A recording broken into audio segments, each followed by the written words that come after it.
Gentile signore e signori, buonasera.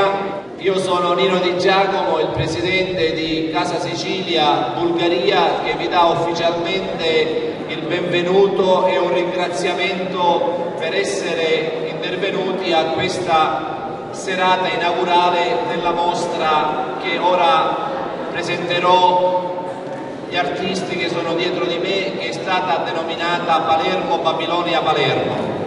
Аз съм Нino Di Giacomo и съм президент на Casa Sicilia България, официалното представителство на област Сицилия в България.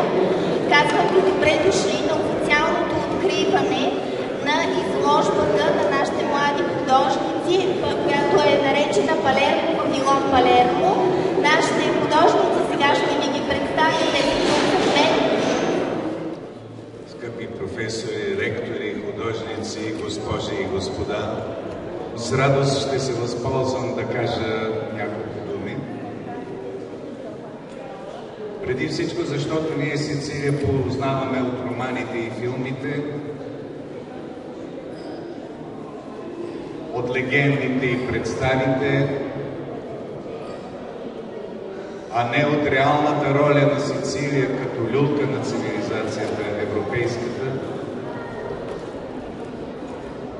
като съществена част от нашето общо европейско развитие. И днес съм много щастлив, че тази изложба Палермо, Вавилон, Палермо ни дава възможност да се запознаем с тези млади художници от Сицилия. Добре дошли на всички. Желая на добър час на изложбата в тази прекрасна зала и до нови срещи. Аз съм много доволен и наистина приветствам нашите млади приятели от Сицилия, Италия,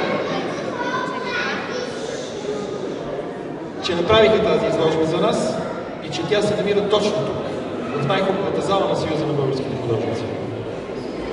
Поздравявам авторите и организzatorите на тази изложба.